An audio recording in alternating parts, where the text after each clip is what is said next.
শেখ মুজিব দেশে ফিরে মিলিশিয়া বাহিনীর জন্য তাজউদ্দিন যে পরিকল্পনা করেছিলেন তাতে পরিবর্তন আনেন।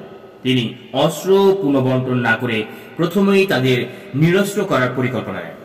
17 জানুয়ারি তিনি 10 দিনের মধ্যে নিজ নিজ এলাকার মহকুমা অফিসারের কাছে অস্ত্র সমর্পণের নির্দেশ দেন। তিনি আরো বলেন, এই ঘোষিত 10 দিন পরে কারো কাছে অস্ত্র পাওয়া গেলে তা বেআইনি অস্ত্র বলে বিবেচিত হবে। তিনি বলেন, মুক্তিযোদ্ধাদের দক্ষতা, আগ্রহ আর মেধা অনুযায়ী তাদের প্রতিরক্ষা ও আইন শৃঙ্খলা রক্ষাকারী বাহিনী এবং দেশের উন্নয়ন ও জাতি গঠনমূলক অন্যান্য সংস্থায় চাকরি দেওয়া হবে। মুক্তিযোদ্ধারা সন্দেহ করতে থাকে যে চাকরি ও প্রশিক্ষণের লোভ দেখিয়ে সরকার তাদের অস্ত্রশস্ত্র হাত করতে চাইছে এবং এই অস্ত্রশস্ত্র হারালে মুক্তিযোদ্ধারা ক্ষমতাহীন হয়ে যাবে। মুক্তিযোদ্ধাদের এই আশঙ্কা স্বাভাবিক ছিল, কারণ 25শে ডিসেম্বর তাজউদ্দিন ঘোষণা দিয়েছিলেন মুক্তিবাহিনীকে নিরস্ত্র করার প্রশ্নই আসে না। কয়েকদিন বাদেই সম্পূর্ণ উল্টো এক নির্দেশ সংশ্লিষ্ট সকলকে বিভ্রান্ত আর সন্দেহভ্রমণ করে তোলাই স্বাভাবিক ছিল। এ কারণেই মুক্তিযোদ্ধারা প্রকাশ্যেই অস্ত্র সমর্পণের বিরোধিতা করতে থাকে। 30শে জানুয়ারি ঢাকায় এক প্রকাশ্য অনুষ্ঠানের মাধ্যমে অস্ত্র সমর্পণের আয়োজন করা হয়, কিন্তু প্রকাশ্যেই মুক্তিযোদ্ধাদের বেশিরভাগ সদস্যই অস্ত্র সমর্পণ করতে অস্বীকার করে। খুব সামান্য অস্ত্র জমা পড়ে, আর যেসব অস্ত্র জমা পড়ে তার একটা বড় অংশ ছিল নষ্ট, অচল কিংবা ব্যবহারের অনুপযুক্ত। অস্ত্র সমর্পণের অনুষ্ঠানে আব্দুল কাদের সিদ্দিকী বলেন, যে নেতার আদেশে অস্ত্র তুলে নিয়েছিলাম সে নেতার হাতেই তা ফিরিয়ে দিলাম। মুক্তিযোদ্ধাদের প্রতি শেখ মুজিব বলেন, আমি তোমাদের 3 বছর কিছু দিতে পারবো না, আরো 3 বছর যুদ্ধ চললে তোমরা যুদ্ধ করতে না? উত্তর, করতাম। মুজিব বললেন, তাহলে মনে করো যুদ্ধ চলছে, 3 বছর যুদ্ধ চলবে, সেই যুদ্ধ দেশ গড়ার যুদ্ধ, অস্ত্র হবে লাঙল আর কোদাল। 1972 সালের 24শে ফেব্রুয়ারি মুক্তিবাহিনী ও 27শে ফেব্রুয়ারি মুজিব বাহিনী সহ সকল বাহিনী বিলুপ্ত ঘোষণা করা হয়। মুক্তিযোদ্ধারা সাকুল্যে যা পেয়েছিলেন তা হচ্ছে সরকারি ও আধা সরকারি চাকরিতে কোটা ও প্রমোশন, কিছু প্রশ্নবিদ্ধ সামরিক খেতাব আর একটি ফাউন্ডেশন বা কল্যাণ ট্রাস্ট। এভাবে তাদের পরিচিতি এবং যে আশা ও উদ্দীপনা নিয়ে মুক্তিযুদ্ধে অংশ নিয়েছিল এবং তাদের মনে জাতি গঠনের যে আকাঙ্ক্ষা জন্ম নিয়েছিল তা সমাহিত হয়ে যায়। একটা অদ্ভুত বিষয় হচ্ছে, মুক্তিযোদ্ধাদের প্রকৃত সংখ্যা কারো জানা ছিল না। চাকরিতে কোটা ও প্রমোশনের যেহেতু সুযোগ ছিল, তাই একসময় পথে ঘাটে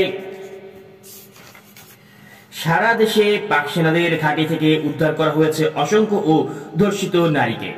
পাক মিলিটারি তাদেরকে দেশের নানা জায়গা থেকে তুলে এনেছিল। 9 মাসের অবর্ণনীয় অত্যাচারের চিহ্ন সবার শরীরে, কেউ কেউ গর্ভবতী, সবাইকে সাধ্যমতো চিকিৎসা দেওয়া হচ্ছে, কারো কারো গর্ভপাত করানো হয়েছে।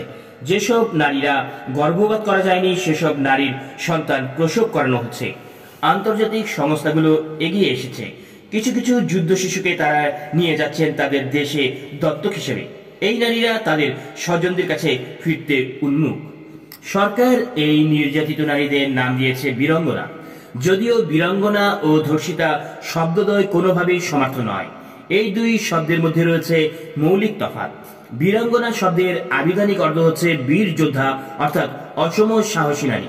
ধর্ষিতা শব্দের অর্থ পাশবিক নির্যাতন বা যৌন নির্যাতনের শিকার, অর্থাৎ শারীরিক শক্তির সাথে সম্প্রাণহানি ঘটেছে যে নারী। 1972 সালের এক বিষণ্ণ দুপুরে ঢাকার বীরাঙ্গনা মুক্তবাসন কেন্দ্রে একজন বীরাঙ্গনার বাবা তার মেয়েকে দেখতে এসেছেন। গত 1 বছরে আমূল বদলে গেছে অনেক কিছুই। বাবা আরো বুড়ো হয়েছেন।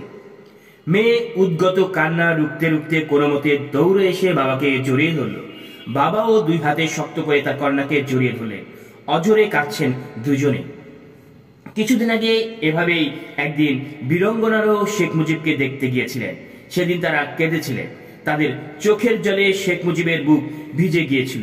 তিনি বলেছিলেন, তোরা আমার মা, জীবনের শ্রেষ্ঠ ধন স্বাধীনতার জন্য উৎসর্গ করেছিস। তোরা শ্রেষ্ঠ বীরাঙ্গনা, আমি আছি তোদের চিন্তা কি। শেখ মুজিবের প্রশস্ত বুকে অশ্রুপাত করে বীরাঙ্গনারা অন্তত সান্ত্বনা পেয়েছিলেন। আজ এক বীরাঙ্গনা কাঁদতে কাঁদতে তার নিজের বাবার বুকে আশ্রয় খুঁজছেন, অথচ বাবার বুকে সেই উত্তাপ নেই।